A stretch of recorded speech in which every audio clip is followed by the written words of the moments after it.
Welcome back to Learning How. I don't know where my siblings are. Welcome back to Learning How. Today we are learning about Raphael.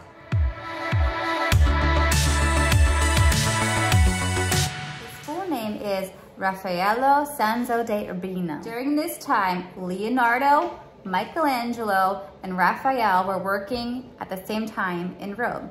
You remember that those are all famous artists. Raphael was often seen as a rival to Michelangelo, and Michelangelo thought Raphael copied his work. In fact, they did not get along together at all. And Michelangelo did not like Raphael. He saw him as a copycat. And Raphael included Michelangelo in his painting in the School of Athens. Michelangelo is depicted as the man in the front, and he has a chisel in his hand. So you can always take a peek at that. So it's kind of like he gave him a dig by saying, haha, I'm putting you in my painting. Raphael's father taught him how to paint, and Raphael was also known as an architect. Raphael's father was a painter and died when Raphael was only 11 years old. At this time, he took over his father's workshop, which was known to be pretty extensive workshop. He was fully trained as a master by the 1500s and traveled to cities in northern Italy until he was invited to Rome by the Pope. Raphael was born in 1483 and he died in 1520. He was only 37 years old, which is not very old. Raphael is from Italy. At this time in history, so when Raphael was alive, this is what's happening in history during this time. In 1478, the Spanish Inquisition, which means that only Roman Catholics were allowed in Spain.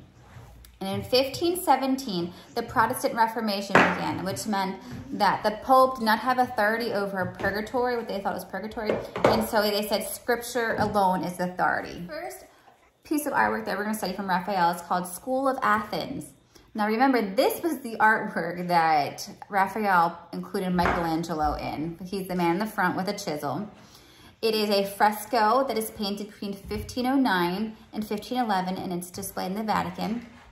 It depicts some of the greatest thinkers in philosophy and math during this time. Plato and Aristotle are in the center. Plato is on the left and Aristotle is on the right. Both are holding copies of their books.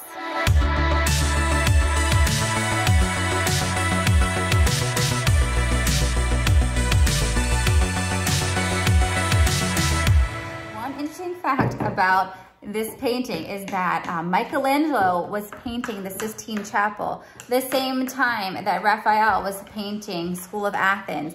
So it's like you have to be stuck in a room or stuck in the same building. Just think of it this way. You're stuck in the same building as your rival, somebody that you don't like, and you're both painting. So I can imagine what may have happened between the two of them. Our keyword for today is called fresco. It is a painting that is done quickly on wet plaster using watercolors and usually done on a wall or a ceiling. The second piece of artwork that we are going to study is called the Sistine of Madonna.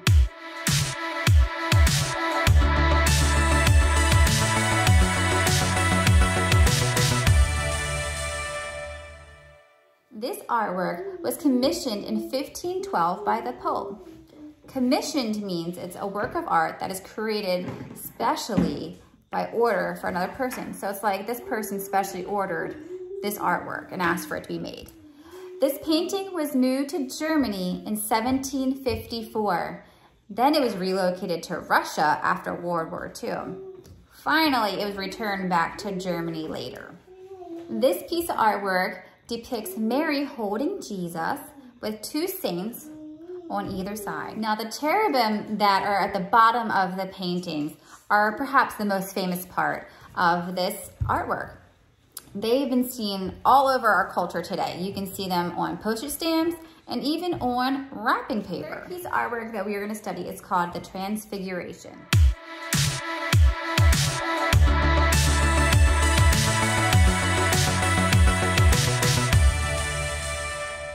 Raphael's last painting, and actually he died before he was able to complete it, so it is considered unfinished. Raphael painted the Transfiguration on wood.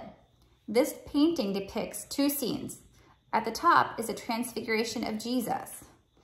Elijah and Moses are at either side, and some disciples are below. The bottom scene is the miracle of the possessed boy. The word for this piece of artwork is scene. Scene is defined as a place where an event occurs. The fourth piece of artwork that we are going to study is called George and the Dragon.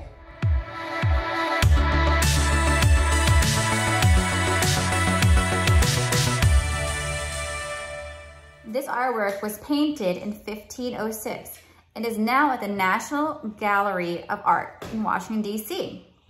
A gallery is a room or a building that displays artwork. This is one of two versions of the same theme. This scene depicts St. George killing a dragon to save a princess. This prompted the king to convert to Christianity. So we are gonna do our Learning How project now, and I just had to scrub orange paint off my forehead. So this is a reminder that this is a project that will stain clothes. You're using permanent paint. And so make sure you bring your smock and just be careful what you touch, because like me, you'd have to start scrubbing paint off your forehead. So today we're gonna be drawing our own scene on wood, kind of like when Raphael did the transfiguration on wood. So we are gonna get a piece of wood and you're gonna make your own scene on wood. And that could be a scene like a woodland type scene, or an ocean scene, or a city scene. So you can draw a picture of where you would like for your event to take place. What scene are you making? I'm making a pirate ship, but I'm still working on it. Okay, that's great. How about you, Rich? I'm making a beach and I'm still working on it. A beach, okay. How about you, Huddy? I'm making a city. Great. I'm going to make a castle, but I'm figuring out which colors I need. Tell us about your piece of artwork. It's a pirate ship. Somebody fell in the water by their accident, but they're not drowning or like anything. This guy's holding a sword, flag. And I also wanted to draw a cookie. The sun moves down the water. I love that there's just a cookie in the sky, because my favorite skies include cookies. Okay. But he's not drowning or anything. He's just standing there in the water. Yeah, he's just floating. He's just chilling. Cool, dude. Now he's trying to swim back to the ship. Oh yeah. Tell us about your artwork. This is my city. It has a building right here, a building right here, the sun, a purple car, a park, a sky, a plane, a helicopter, a road. Very nice, girl. Tell us about yours. This is my beach. This is the water, and this is the house where Jordan lives in, and this is the clay sand thing on the beach. Tell us about your painting. The castle on fire, and it's really like a pizza. Give us a big thumbs up. Don't forget to hit that notification bell so you guys can hear our newest episode. So stay tuned. See you guys later. Bye!